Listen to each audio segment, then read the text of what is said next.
అరకుకి వెళ్తే అక్కడ ఒక గిరిజన మహిళ నాకు కనిపించింది.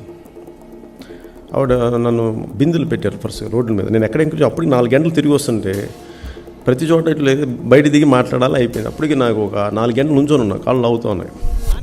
ఇంకొక 2 గంటలు 6 గంటలు అయిపోయిన తర్వాత తిరిగి వస్తుంటే దారిలో బిందులు పెట్టేసింది రోడ్డుకి అడ్డంగా. సరే నేను దిగాల్సి వచ్చింది. చూస్తే నన్ను పవన్ కళ్యాణ్ దిగాను.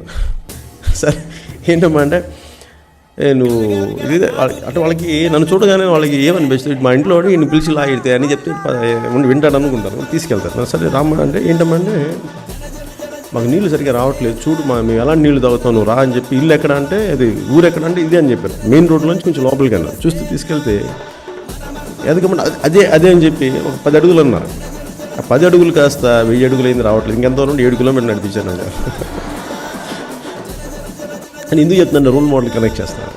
వెళ్ళి లోపలికి వెళ్తున్నప్పుడు పాపం ఒక 70 ఏళ్ళు ఉండే ఆవిడ.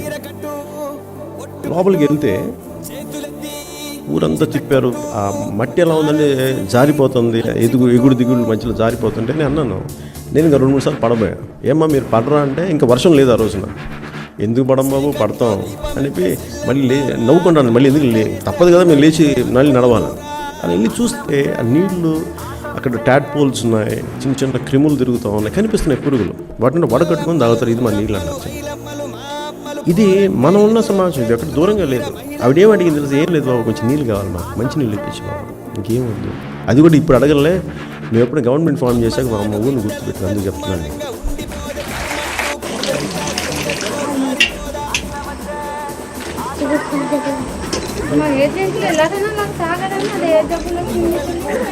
మరి ఇక్కడ నీళ్ళు లేకపోతే మరి నేను